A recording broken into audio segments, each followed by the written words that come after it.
Your lips, my lips, apocalypse. The politics of the apocalypse. I have made no secret of the fact that I despise the doomsaying in a modern day American politics. It makes our country look like a land of idiots led by fools. And not just in politics, I mean in social media too. That is what I perceive.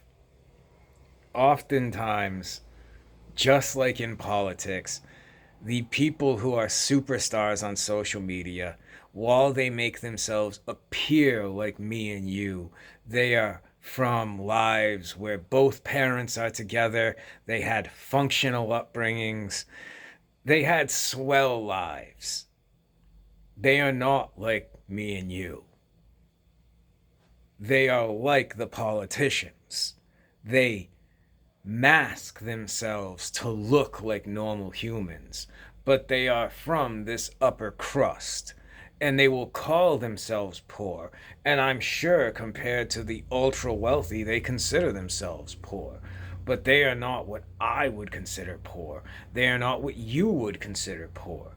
They are what you and I would probably consider quite well to do. All their needs are met. They've never gone without, especially in upbringing.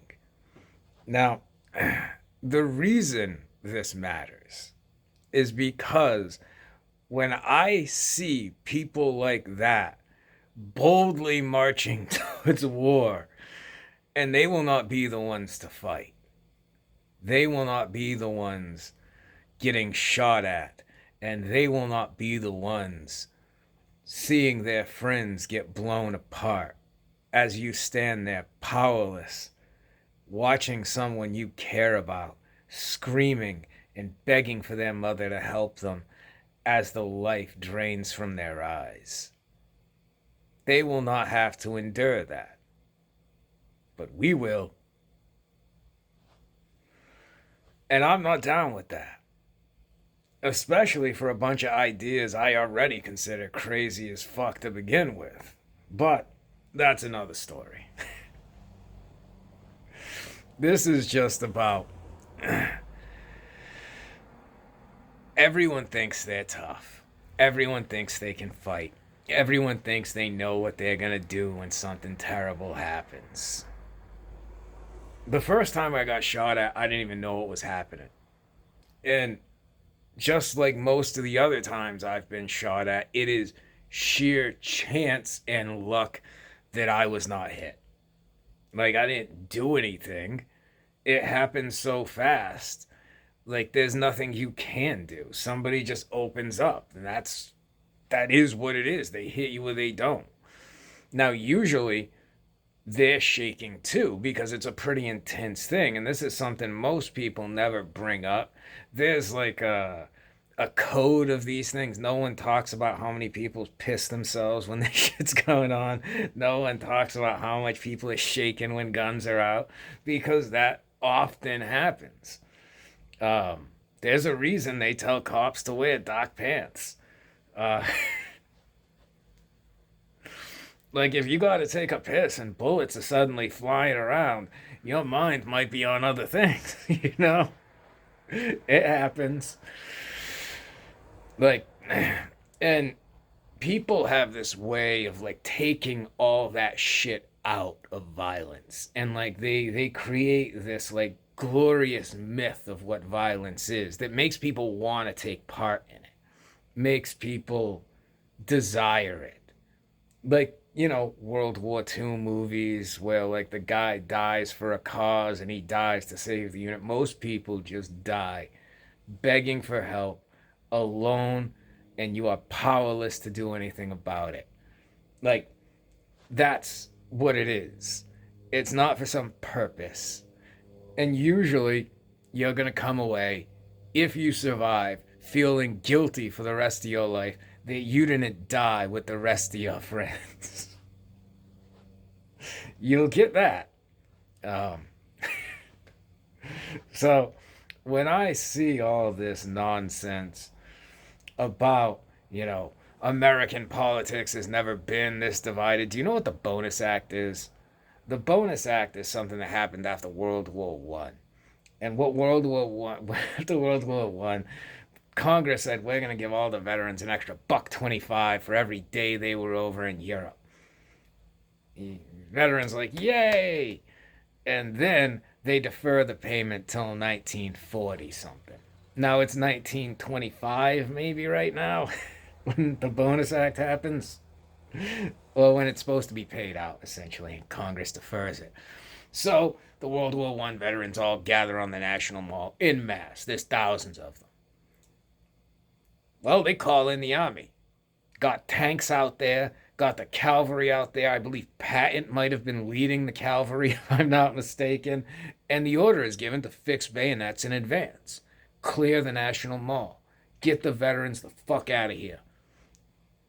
And they did.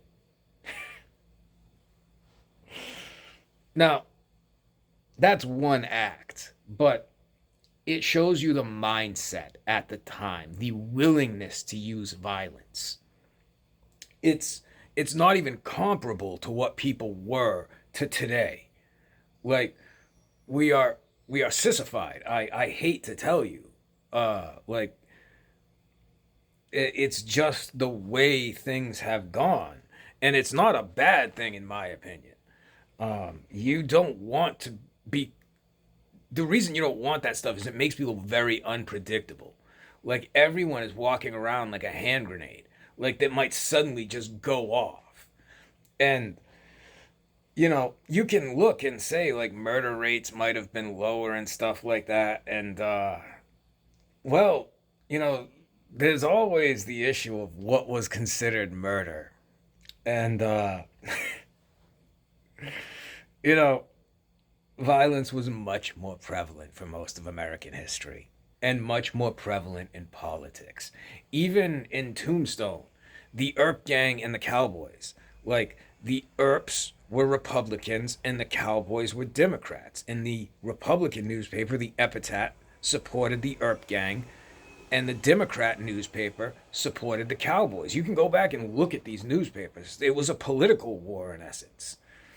And that might be reducing it a little too much because there was like a feud quality to it where we're going tit for tat here. You killed one of mine, I'm going to kill one of yours, etc. But like both were criminal groups. Both saw themselves as the law of the land.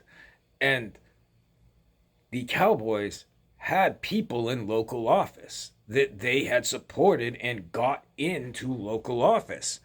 And the Earps had people that they had gotten into local office. Now, obviously, the Earp Gang ends up winning, but both were criminal groups. Make no mistake, both saw themselves as the law.